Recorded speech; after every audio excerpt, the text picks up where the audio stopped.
Hi, welcome to my channel. I'm Gina. I got another book in the mail today about Elvis. It's one of those cutout books, slightly different. You cut out the figure of Elvis, or punch it out, and put it onto a little stand thing they provide at the back. Oops, like cut those out and put them in. Anyway, we'll flick through it. So beautiful, all beautiful photos. It is one of the books that's been authorised by Elvis Presley Enterprises, so it's all quite official.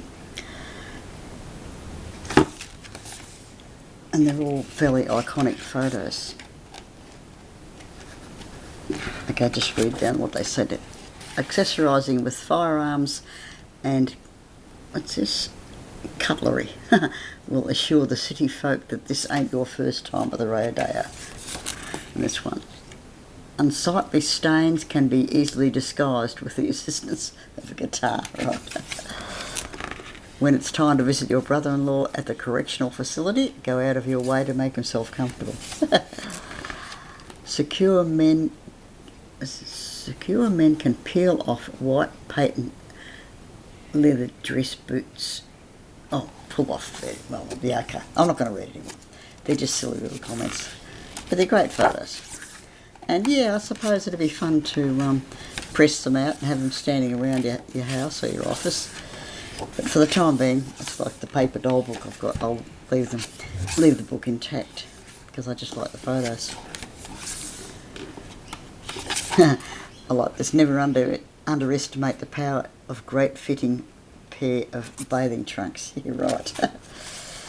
The only thing with this book, the last one, has been already cut out by someone and put out somewhere. That I'll be putting a poor review on the eBay site of this mob. I think that's awful to send a book out, without warning you that it's not intact. I've got a feeling it was this picture was there cut out because the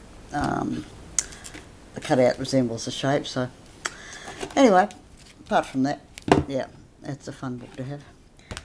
Next book is Return of the King by Gillian Gaar. And this, I think I've almost finished reading this. What am I up to? Yeah, I'm finished reading it actually, yeah. Took me a while because there's a lot to read. The photos are all on the front. Glossy photos, terrific photos. I haven't seen that one before of Elvis looking down at the porpoise. Mostly from 68 special, and then there's a few more of Elvis with his father and with Colonel Parker, with the president on stage, and so on. Different sections, different times of his life. Yeah, as I say, the text is really, really terrific. Gillian G has written a few books about Elvis, and yeah, they're all great. They're all very well written. Not for a journalist, she's quite sympathetic to Elvis. She's not looking for sensationalism. She's just stating facts and quoting people, things that actually happened. I'd like to read one thing out toward the end of the book. There is some of the sessions that did at Stax and American, what do they call themselves? Sorry, I'm a bit out of it today. I'm tired after all the hot weather we've had.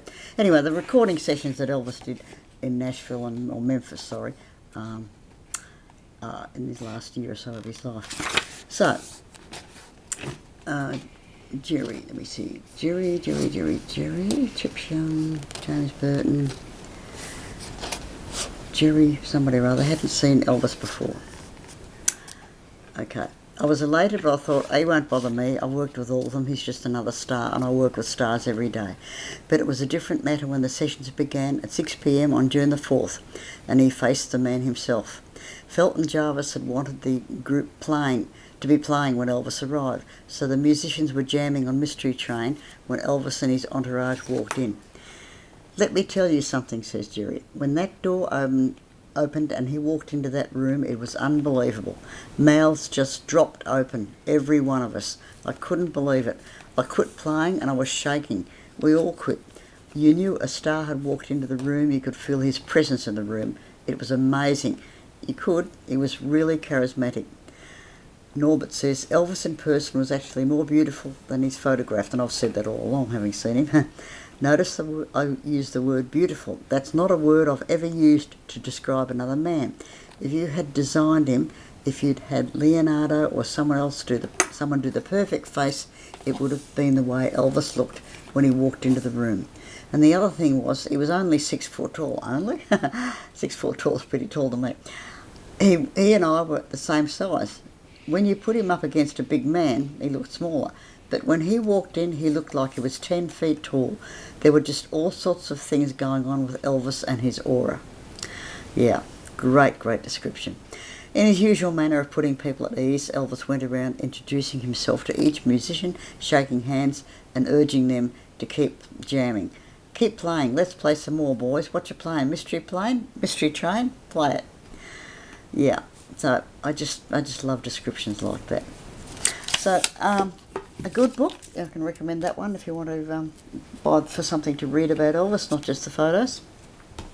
Now the next one I got recently was Volume 2 of Celebrate Elvis by Joe Esposito, or produced by, he didn't write the book, but he's produced it. I had Volume 1, had that one for a while, and that's quite good. It's all sort of questions and answers, people asking questions about Elvis and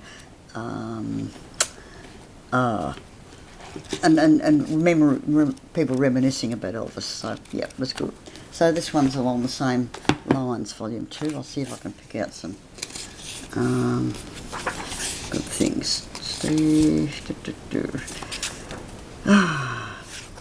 Yeah, picture of Daniel, a candid conversation between Joe and Daniel Lombardi. Daniel says, there was a picture taken of Elvis and a princess from Thailand. What do you remember about that particular meeting? And Joe said, in those days, Hollywood really had a huge draw on celebrities and dignitaries from all over the world.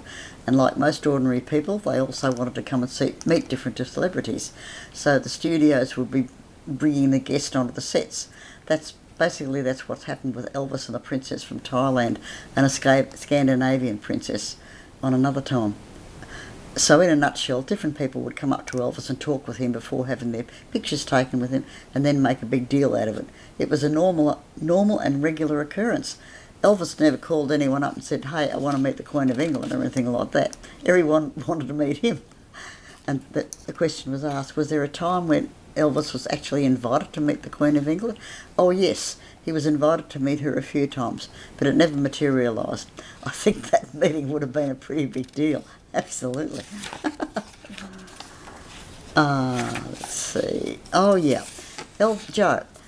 Somebody written to Joe Esposito. What was up with that jar of peanut butter we see Elvis holding when he was coming out of a building before heading toward a waiting limousine? Was that a regular habit of his? No, it wasn't, but Elvis really loved peanut butter, as we all know. It has a lot of good protein in it, and if you're really hungry, you can just take a couple of tablespoons of it because it fills you up real quick. That's the only reason, really. Elvis didn't do that. Did not do that all that often. Let me see. Yeah, anyway, look, it's good. Just lots of different questions. Good reading. And answers by people that knew things. A lot of different subjects.